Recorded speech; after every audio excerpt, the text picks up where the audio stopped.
সমালোচনা করেন তাদেরকে আমরা বন্ধু মনে করি। আমার যে বন্ধুটি আমার কোনো ভুল দেখে না, সে আমার বন্ধু হতে পারে না। যে ভাষায় করুক, যেভাবে করুক, কোনো অসুবিধা নাই। বরঞ্চ বোবা বন্ধুকে আমরা সত্যিকারের বন্ধু মনে করি না। আমার যে বন্ধুটি আমার কোনো ভুল দেখে না, সে আমার বন্ধু হতে পারে না। আমি মানুষ, আমার ভুল অবশ্যই হয়।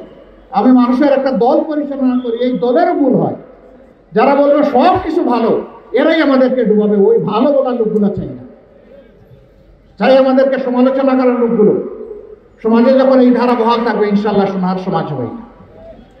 বাংলাদেশ জামাতে ইসলামী আপনাদের সামনেই গড়ে উঠেছে। আমাদের কার্যকলাপ আপনারাই দেখছেন।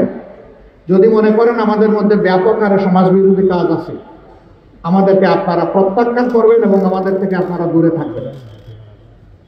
এই সংগঠনের সাথে থাকার দরকার নাই যারা অপরাধের সাথে জড়িত ব্যাপকভাবে।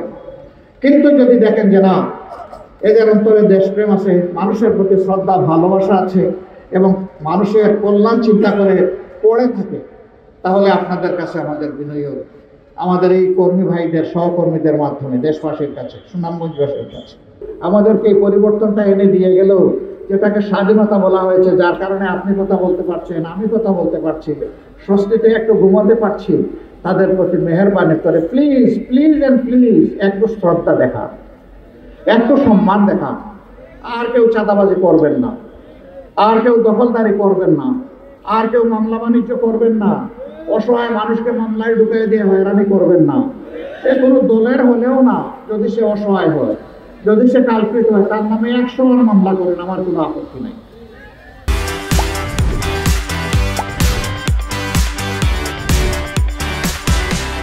কিন্তু নিরীহ একটা মানুষকে আপনার মামলার তালিকায় ঢুকাবেন না, এফআইআরে ঢুকাবেন। যদি ঢুকান, মনে রাখবেন আল্লাহ তাআলা আপনার সবকিছু, আমার সবকিছু দেখছেন। আমি আশা করি সবার কাছে আমার এই অনুরোধটা যাবে। এখানে মেজরিটি মাইনরিটি বলতে কিছুই নেই। সব ধর্মের মানুষ মিলে প্রিয় বাংলাদেশ। বাংলাদেশের সংবিধান সবাইকে সমান অধিকার দিয়েছে। অতএব যারাই এদেশের নাগরিক, ধর্মীয় পরিচয় তার কাছে থাকবে, কিন্তু সে দেশে ধর্ম বর্ণ নির্বিশেষে একজন মর্যাদাবান নাগরিক। এবং আমাদের সংবিধান যে অধিকার দিয়েছে, আমার ওই ভাইয়ের যে অধিকার, আমারও সেই অধিকার। এখন কথা উঠে, তারা যদি মর্যাদাবান নাগরিক হবে, তো বিভিন্ন সময় মন্দির, মঠ, প্যাগোডা, চার্চ কেন পাহারা দিতে হবে? সে তো আমারও প্রশ্ন। কিছু দুষ্ট লোকের জন্য এটা দিতে। এ দুষ্টামি আমার দল করে না, কিন্তু কেউ না কেউ তো করে। এই জন্য আপনারা 5 তারিখ থেকে দেখেছেন সারা দেশে আমরা আমাদের সহকর্মীদেরকে বলেছিলাম স্বেচ্ছাসেবক হয়ে যাও, আর ওই সমস্ত প্রতিষ্ঠান পাহারা দাও। কেউ যদি ব্যক্তিগতভাবেও তোমাদের কোনো সহযোগিতা চায়, তার বাড়িটা পাহারা দেবে।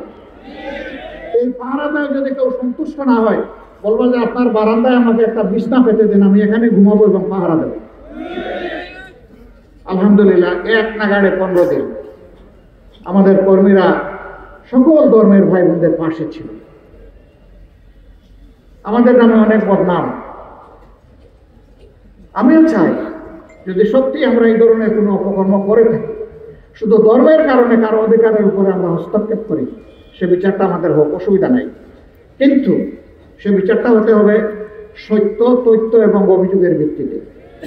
13 সালে আমি জাতিসংঘকে একটা চিঠি লিখেছিলাম, হিউম্যান রাইটস কমিশনকে, যে বাংলাদেশে 72 সালের 10 জানুয়ারি থেকে শুরু করে আজ পর্যন্ত বিশেষ করে বিভিন্ন ধর্মের মানুষের উপর যে নির্যাতন করা হয়েছে, জাতিসংঘের তত্ত্বাবধানে তার একটা ব্যাপক ভিত্তিক ইনভেস্টিগেশন হবে এবং তার শ্বেতপত্র বাংলাদেশ আর বিশ্ববাসীর সামনে প্রকাশ করে দেওয়া হবে। তখনকার সরকারকে বলেছিলাম, দায় আমাদেরকে দেন, আপনারা নিরপেক্ষ কোন সংস্থার অধীনে একটা তদন্ত করেন, করার পরে সেই তদন্তে যদি আমাদের দায় আসে, আমরা সেই দায় মাথা পেতে পারব।